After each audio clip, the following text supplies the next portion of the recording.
ഹമാസിന്റെ ആക്രമണത്തിന് പിന്നാലെ വെസ്റ്റ് ബാങ്കിൽ ആക്രമണം കടുപ്പിച്ചിരിക്കുകയാണ് ഇസ്രായേൽ.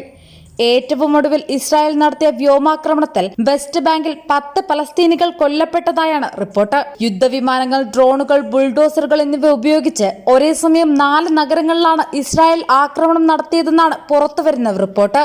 ജനവാസ മേഖലകളിൽ ഇസ്രായേൽ കൂട്ടക്കുരുതി നടത്തുകയാണെന്നാണ് പലസ്തീൻ ഭരണകൂടത്തിന്റെ ആരോപണം. എന്നാൽ തീവ്രവാദ വിരുദ്ധ ഓപ്പറേഷനാണ് തങ്ങൾ നടത്തിയതെന്നാണ് ഇസ്രായേലിന്റെ വിശദീകരണം.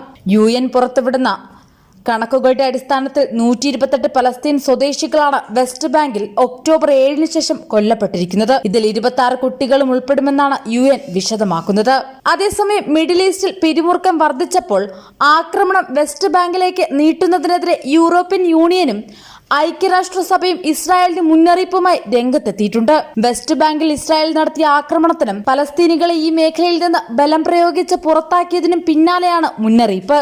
ഇസ്രായേലിന്റെ കണ്ണിൽ വെസ്റ്റ് ബാങ്കിലെ സൈനിക ഉദ്യോഗസ്ഥർ സുരക്ഷാ സേനയ്ക്ക് ഭീഷണിയുയർത്തുന്ന സായുധ ഭീകരരാണ്. അതുകൊണ്ട് തന്നെ ഇവിടെ ആധിപത്യം സ്ഥാപിക്കാനുള്ള ഇറാന്റെ ശ്രമങ്ങളെ ഇസ്രായേലിന് തടയേണ്ടതുണ്ട്. ഇതിനായാണ് വെസ്റ്റ് ബാങ്കിൽ ഓപ്പറേഷൻ ആരംഭിച്ചതെന്നാണ് ഇസ്രായേലിന്റെ വിശദീകരണം. ജെനിലെ ഉൾപ്പെടെയുള്ള അഭയാർത്ഥി ക്യാമ്പുകളിൽ സ്ഥാപിച്ചിട്ടുള്ള ഇസ്ലാമിക് ഇറാൻ ഭീകരതയെ തകർക്കാൻ IDF ഇന്നലെ രാത്രി മുതൽ പ്രവർത്തിക്കുന്നുണ്ടെന്ന് ഇസ്രായേൽ വിദേശകാര്യമന്ത്രി കാറ്റ്സ് പറഞ്ഞു. അധിനിവേശ വെസ്റ്റ് ബാങ്കിലെ സൈനിക പ്രവർത്തനങ്ങൾ ഗാസയിലെ യുദ്ധം വിപുലീകരിക്കുന്നതിലേക്ക് നയിക്കരുതെന്ന് യൂറോപ്യൻ യൂണിയന്റെ വിദേശകാര്യ മന്ത്രാലയത്തിന്റെ പ്രതിനിധി ജോസഫ് ബോറൽ മുന്നറിയിപ്പ് നൽകി. ഇസ്രായേൽ അധിനിവേശ വെസ്റ്റ് ബാങ്കിലേക്കുള്ള സൈനിക നുഴഞ്ഞുകയറ്റം ഗാസയിൽ നിന്നുള്ള ഒരു യുദ്ധ വിപുലീകരണത്തിന്റെയും പലസ്തീന്റെ പൂർണ്ണ നാശത്തിന്റെയും ആവർത്തനമാകരുതെന്നാണ് ബോറൽ എക്സിൽ കുറിച്ചത്.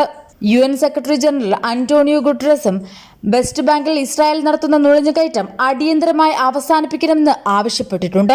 അതേസമയം ഒക്ടോബർ 7-ന് ഇസ്രായേലിനെതിരെ ഹമാസ് നടത്തിയ ആക്രമണത്തെ ശക്തമായി അപലപിച്ചുകൊണ്ടുള്ള നിലപാട് വീണ്ടും ആവർത്തിച്ച് രംഗത്തെത്തിയിരിക്കുകയാണ് ഇന്ത്യ. മേഖലയിൽ വെടിനിർത്തൽ അവസാനിപ്പിക്കണമെന്നും എല്ലാ ബന്ദികളെയും നിരുപാധികം മോചിപ്പിക്കണമെന്നുമാണ് ഇന്ത്യ ആവശ്യപ്പെട്ടിരിക്കുന്നത്. ഡൽഹിയിൽ കഴിഞ്ഞ ദിവസം നടന്ന 17ാമത് ഇന്ത്യ ഇസ്രായേൽ ഫോറിൻ ഓഫീസ് കൺസൾട്ടേഷനിലാണ് വിദേശകാര്യമന്ത്രി വിക്രം മിശ്ര ഇന്ത്യയുടെ നിലപാട് ആവർത്തിച്ചത്.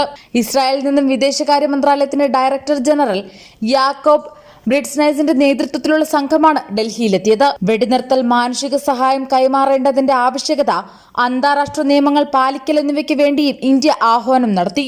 പശ്ചിമേഷ്യയിൽ സംഘർഷ സാധ്യതകൾ വർദ്ധിച്ചു വരുന്നതിൽ ഇന്ത്യയ്ക്കുള്ള ആശങ്കയും വിക്രം മിശ്ര പങ്കുവച്ചു. നയതന്ത്ര തലത്തിലുള്ള സംഭാഷണത്തിലൂടെയും ചർച്ചകളിലൂടെയും പ്രശ്നങ്ങൾ പരിഹരിക്കണമെന്നും ഇന്ത്യ ആവശ്യപ്പെട്ടിട്ടുണ്ട്. ഇന്ത്യൻ പ്രതിനിധികളുമായി നടത്തിയ ചർച്ചകൾ വളരെ ഫലപ്രദമായിരുന്നുവെന്ന് ഇസ്രായേലും വ്യക്തമാക്കിയിട്ടുണ്ട്. വെല്ലുവിളി നിറഞ്ഞ ഈ സമയത്ത് ഇന്ത്യ തങ്ങൾക്കൊപ്പം നിന്നുവെന്നും അതിന് നന്ദി അറിയിക്കുന്നതായി ഇസ്രായേൽ ഡയറക്ടർ ജനറൽ യാക്കോബ് ബ്രിഡ്സ്നൈസ് വ്യക്തമാക്കി. മാത്രമല്ല, ഉഭയകക്ഷി താൽപര്യപ്രകാരമുള്ള നിരവധി വിഷയങ്ങളും ഇരു രാജ്യങ്ങളും ചർച്ച ചെയ്തിട്ടുണ്ട്. ഒപ്പം ഗാസയിലെ വെടിനിർത്തൽ ചർച്ചകൾ ഊർജിതമാക്കാൻ അമേരിക്ക നീക്കം തുടങ്ങിയതായുള്ള റിപ്പോർട്ടുകളും പുറത്തുവരുന്നുണ്ട്. അടുത്ത ആഴ്ച ഖത്തറിൽ വെടിനിർത്തൽ ചർച്ചകൾ പുനരാരംഭിക്കുമെന്നാണ് അമേരിക്ക നൽകുന്ന സൂചന.